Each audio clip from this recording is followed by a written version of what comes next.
দর্শক, আজ আমরা এসেছি বাংলাদেশের অন্যতম পর্যটন স্পট কক্সবাজারে।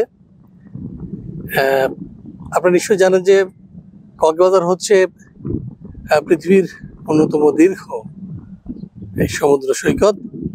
তো এখানে আজকে ভিসা প্রফেসর টিম বেড়াতে ঘুরতে এসেছে। তো কিন্তু আমরা আপনাদেরকে ভুলে যাইনি। আপনারা যারা দেশে এবং প্রবাসী বসে ভিসা প্রফেসরের এই চ্যানেলটি দেখে থাকেন, দর্শক আপনারা নিশ্চয়ই জানেন যে আমরা বেশ কিছু দেশ নিয়ে কাজ করছি। এর মধ্যে রয়েছে হাঙ্গেরি, চেক রিপাবলিক, পোল্যান্ড এবং পর্তুগাল।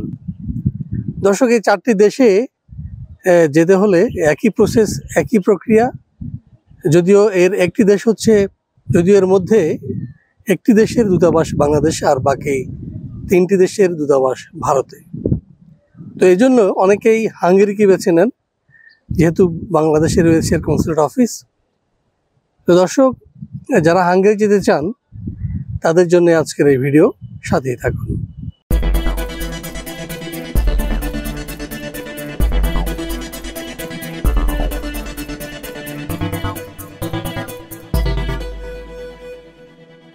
দর্শক, আপনারা নিশ্চয়ই জানেন যে হাঙ্গেরি হচ্ছে একটি উন্নত সমৃদ্ধ দেশ, যেটি ইউরোপের ইতালির একটা কপি বলা হয়ে থাকে এই দেশকে।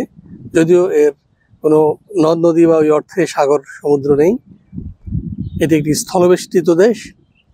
তো চলুন না দেখে আসি কেমন দেশ এই হাঙ্গেরি। মধ্য ইউরোপের স্থলবিশিষ্ট দেশ হাঙ্গেরি। দেশটির সীমান্তবর্তী রাষ্ট্রগুলো হলো Ukraine, Romania, Serbia, Croatia, Slovenia, Austria ও স্লোভাকিয়া। নবম শতকে রাশিয়ার দক্ষিণাঞ্চল ও কৃষ্ণ সাগরের তীরবর্তী মজর জাতিগোষ্ঠী অঞ্চলটিতে আসে। মজর জাতিগোষ্ঠীর বংশধর হিসেবে নিজেদের পরিচয় দেয় হাঙ্গেরীয়রা। কয়েক শতাব্দী ধরে ক্ষমতাধর রাজ্য হিসেবে বিরাজ করে হাঙ্গেরি। এরপর 16 শতাব্দীতে প্রথমে অটোমান ও পরে হাবসবার্গ সাম্রাজ্যের অধীনে চলে যায় দেশটি। প্রথম বিশ্বযুদ্ধের পর আবার স্বাধীন দেশ হিসেবে আত্মপ্রকাশ করে হাঙ্গেরি। কয়েক দশক সমাজতান্ত্রিক ব্যবস্থায় থাকার পর উদারনৈতিক গণতান্ত্রিক রাষ্ট্র হিসেবে আত্মপ্রকাশ করে ইউরোপীয় ইউনিয়নের সদস্য হাঙ্গেরি। মধ্য ইউরোপের বৃহত্তম হ্রদ বালাটন অবস্থিত হাঙ্গেরিতে। এছাড়া বিপুল সংখ্যক স্পা টাউন রয়েছে দেশটিতে। হাঙ্গেরির রাষ্ট্রীয় নাম রিপাবলিক অফ হাঙ্গেরি। রাজধানী বুদাপেস্ট। আয়তন 93,030 বর্গ কিলোমিটার। জনসংখ্যা 97,80,000। ভাষা হাঙ্গেরীয়। গড় আয়ু পুরুষ 72, নারী 79। নিম্ন জন্মহার, কর্মক্ষম মানুষের সংখ্যা হ্রাস এবং হাঙ্গেরীয়দের কম মজুরিতে কাজে অনীহার কারণে দেশটিতে প্রতি বছর বিপুল সংখ্যক দক্ষ শ্রমিক নিয়ে থাকে হাঙ্গেরি। দর্শক, আমরা দেখে আসলাম কেমন দেশে হাঙ্গেরি। এবার আমরা যেটি জানার চেষ্টা করবো সেটি হচ্ছে এখানে বর্তমানে কি ধরনের কাজ রয়েছে। চলুন দেখে আসি আরেকটি ভিডিও প্রতিবেদন। ইউরোপের সমৃদ্ধ দেশ হাঙ্গেরির বিভিন্ন কলকারখানা, হোটেল, রেস্টুরেন্ট, নির্মাণ শিল্প, কৃষি, চেইন শপ, ওয়্যারহাউসে রয়েছে অনেক দক্ষ লোকবল। এইসব লোকবল তারা নিয়ে আসতে চাইছে বাংলাদেশের মতো তৃতীয় বিশ্বের বিভিন্ন দেশ থেকে। হাঙ্গেরিতে অবস্থিত বিশ্বের নামকরা ইলেকট্রনিক পণ্য সামগ্রী প্রস্তুতকারী প্রতিষ্ঠান যেমন ফিলিপস, প্যানাসোনিক, সনি প্রভৃতি কারখানায় রয়েছে শ্রমিকের চাহিদা। তেমনি বিশ্বের নামকরা অনলাইন সুপার শপ, অ্যামাজনের বিভিন্ন ওয়্যার হাউসগুলোতেও রয়েছে বিপুল পরিমাণে লোকের চাহিদা। এছাড়াও হাঙ্গেরির বিভিন্ন বার, রেস্টুরেন্ট এবং কফি শপগুলোর শূন্য পদে আপনি যোগদান করতে পারবেন অনায়াসে। জরুরি ভিত্তিতে হাঙ্গেরির কৃষি ক্ষেত্রে রয়েছে প্রচুর লোকবলের চাহিদা।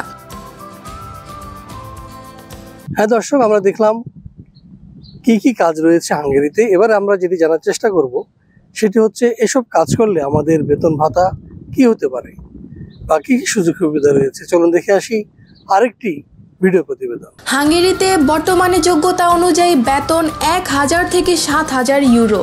5 দিন কাজ, 2 দিন ছুটি ছাড়া রয়েছে সরকারি বিভিন্ন দিবসের ছুটি। ওভারটাইমের সুযোগ তো রয়েছেই, সাথে পাবেন ফ্রি থাকা ও খাওয়ার সুবিধা।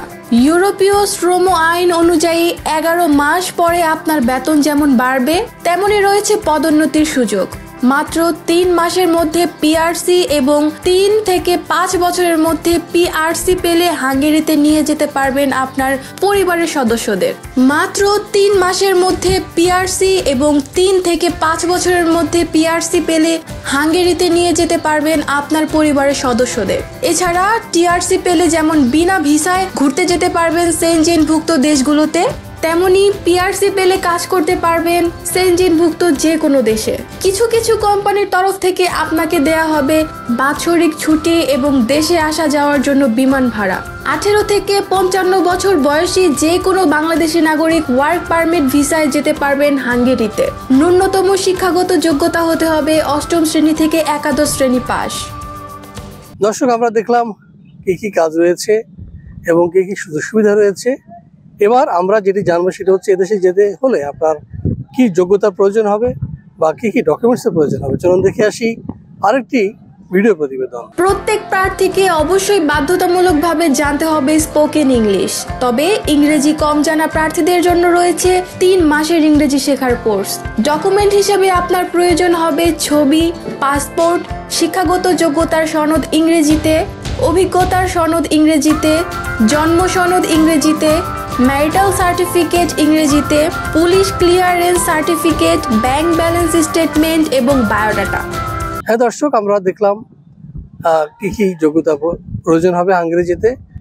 18 থেকে 45 বছর বা 55 বছর বয়সী যে কোনো বাংলাদেশি নাগরিক, তিনি যদি 8ম শ্রেণী পাশ হয়ে থাকেন ন্যূনতম, এবং তার যদি ইংরেজিতে কথা বলার যোগ্যতা থাকে অথবা যে কোনো একটা কাজে তিনি এক্সপার্ট হয়ে থাকেন, তাহলে তিনি যেতে পারবেন হাঙ্গেরিতে। তো দর্শক, আশা করছি আপনারা বুঝতে পেরেছেন। তো দর্শক, আশা করছি আমাদের এই ভিডিওটি আপনাদের কাজে দেবে। যদি ভালো লেগে থাকে অবশ্যই লাইক দিবেন, কমেন্টস করবেন এবং অবশ্যই আমাদের চ্যানেলটি সাবস্ক্রাইব করবেন।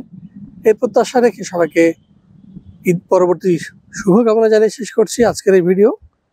আল্লাহ হাফিজ।